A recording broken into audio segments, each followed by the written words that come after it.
Peggy 18.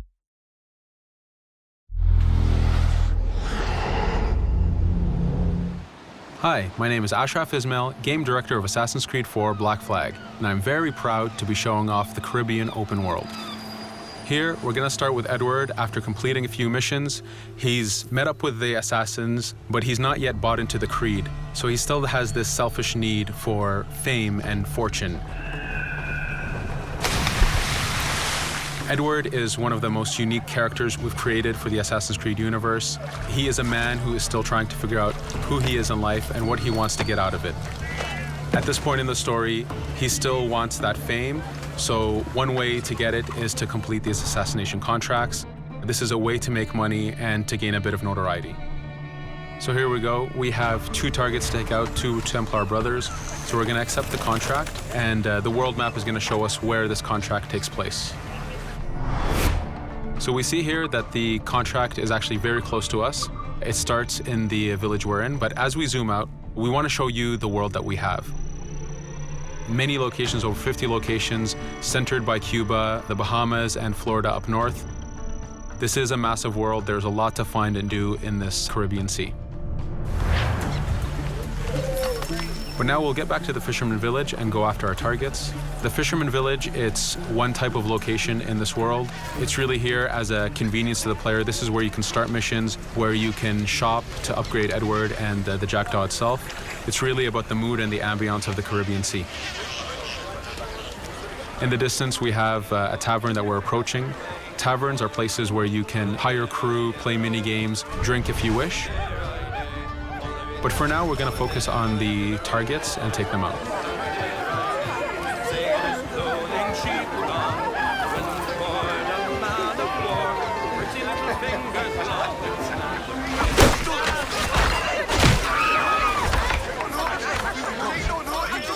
Now that we've taken out one brother, the other one's going to bolt.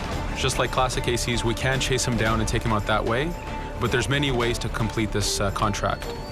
We can use the new free aim system to shoot him this way, to eliminate him that way. We can jump onto the ship and take him out with his crew, but instead we're going to let him escape into the sea and follow him with the Jackdaw. This is your ship. This is the second main character of the game. You're going to have to customize and upgrade the ship as you go on this journey with Edward.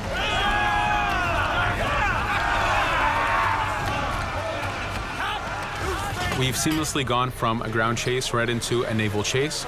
We could destroy the ship and complete the contract that way, but instead, using the spyglass, we can see that he's carrying a lot of rum. Rum is important in the economy system. It's one way of making a lot of money if you sell it properly. So instead of destroying the ship, we're going to plunder that ship. Fire! Here you can see the upgrades that we've made into the naval combat.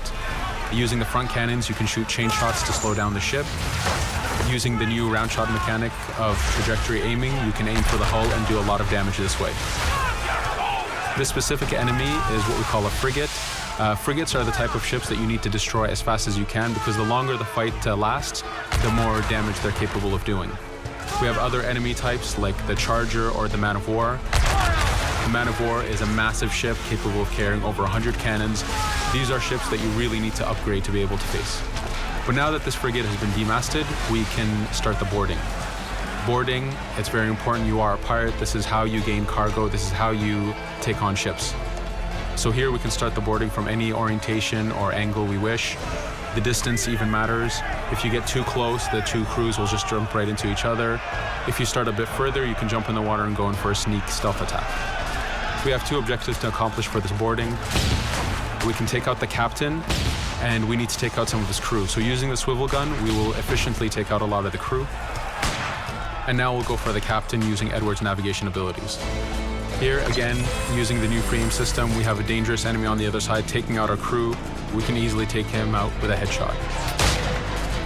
So what we see here is that 2 ships have come together to create this 3D environment where, using your assassin abilities to navigate, to be stealthy, you can take the advantage and get the kill by surprise. Now that we've taken out the captain, we still need to take out a few of the crew members to complete this boarding.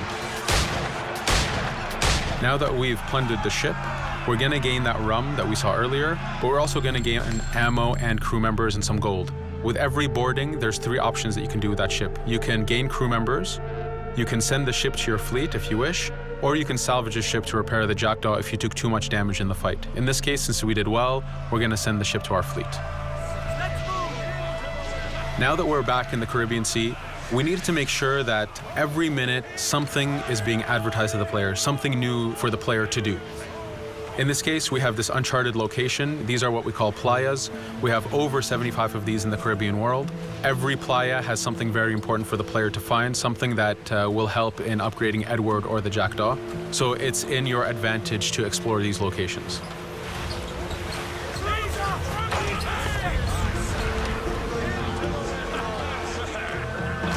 Again, for us, seamlessness is very important. We needed to be able to explore this Caribbean world without having too much interruption in the action. So being able to just let go of the wheel anywhere we want, jump into the water, and swim over to that location. This is very important for the mood and the immersiveness of this Caribbean open world. Here, as we get on the playa, in the distance we can see that there's a faction battle, but closer to us we can see that there's this poor drunken sailor who's passed away. But being a pirate, of course, we're going to loot his body and see what he has for us.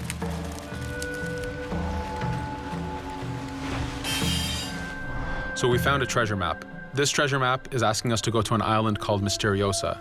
Every time you find one of these, you know that you're going to find a treasure that is linked to the progression of the Jackdaw or Edward, so they are very valuable. Here we're going to take a look at that faction battle. We have a British ship facing off against a Spanish ship. We could jump in and take advantage of this opportunity, allowing each ship to weaken the other and for us to plunder both. But now we're going to make our way back to the Jackdaw. Again, this is the second main character of the game. There's a lot of customization and a lot of upgrading to do on the Jackdaw. You can upgrade all the weapons to fit the playstyle you wish. Now, as we get onto the Jackdaw, we can see that the crew is cheering for us. Edward has a really close relationship with his first mate, Adewale, standing right there, and with his crew. And this is something that you'll see later in the demo, that we can lose and gain crew members. Again, using the spyglass, we can really see the contents of a ship, but you can also assess the danger and threat level of these ships. But for now, we're going to continue to Misteriosa to find that treasure. Here we've crossed into a harpooning zone. The harpooning system is connected to the hunting system, which is used for upgrading Edward himself. So you can upgrade the number of weapons he carries, the ammo that you can carry, and even his health. But for now, we've moved past that zone and we've got into a storm. Storms are very dangerous. If you're not careful, if you don't know how to navigate a storm, you will take damage to your ship and you will lose crew members. In the distance, we can see a water spout. This is a tornado in the ocean. These are very dangerous. They can suck you in, and when they do, they tear the ship apart and take out your crew. Here we can see its effect on a ship. This poor ship got sucked in and got destroyed. Storms are very dangerous, but we wanted the player to take advantage of this. When you've mastered a storm, when you know how these systems work, you can pull enemies into a storm and let the storm do damage for you. So there is a strategic element to using a storm in the world.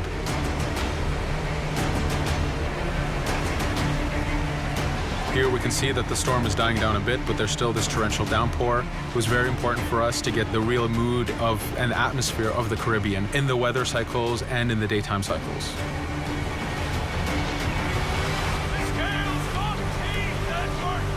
But here, since we've survived the storm, did pretty well, let's order our crew to sing. Sea shanties are a part of this game. It's a collectible that you can find in the world. So the more you find, the bigger playlist you have for your crew. But for now, we've made it to Misteriosa. So again, we're going to seamlessly get off our ship and explore this location. Misteriosa is a Mayan ruin. Mayan ruins are heavy with stealth and navigation capacities. There's a lot of treasures and hidden discoveries to be found in these locations.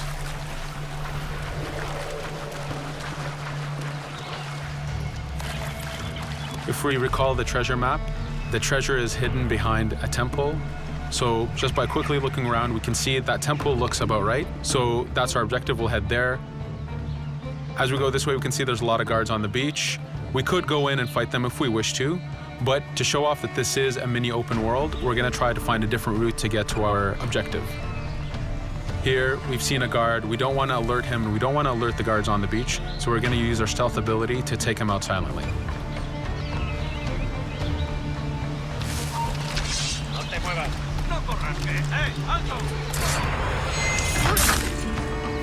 With AC3, we were able to push the navigation in the frontier, which means using natural environments like trees and rocks and so on. Mayan ruins are the perfect place where we mix man-made structures and these natural environments.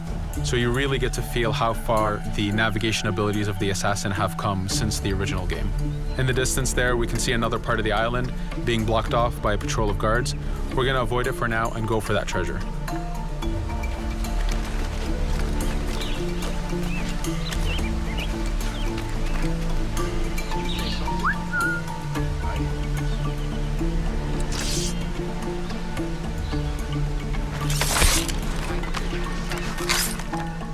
It's important for us to be able to give the players new tools, specifically for stealth. In this case, we have the blowpipe.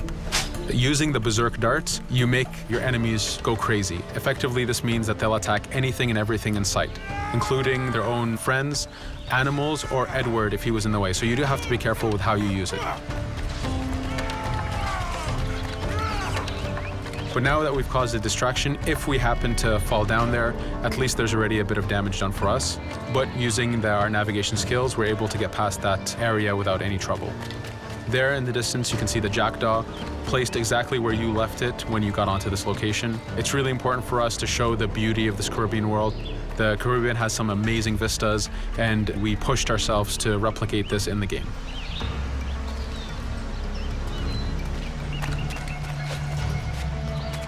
As we continue forward, we can see in the distance there's a couple prisoners that are taken hostage. This is a scenario that you need to use stealth. If you're detected by those guards, they will kill the hostages. So in this case, it's to your advantage to use the environment to figure out how you can take out those guards without being detected. In this case, it's 2 guards, so it's not too hard. There are other scenarios where you have more guards and you have to figure out how you can take all of them out at the same time. Now that we've freed these prisoners, they are more than happy to join our crew. This is just one way of gaining crew members. As mentioned earlier, there's the taverns. There's actually many different setups of gaining crew.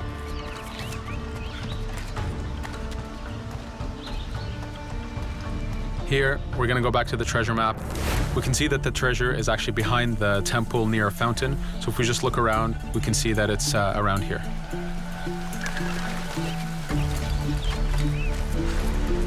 Now that we've found the treasure, what we've actually found is a blueprint. Blueprints are incredibly valuable for the upgrading of the jackdaw.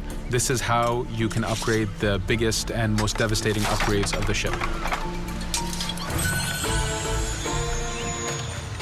So here we're approaching a reach high point.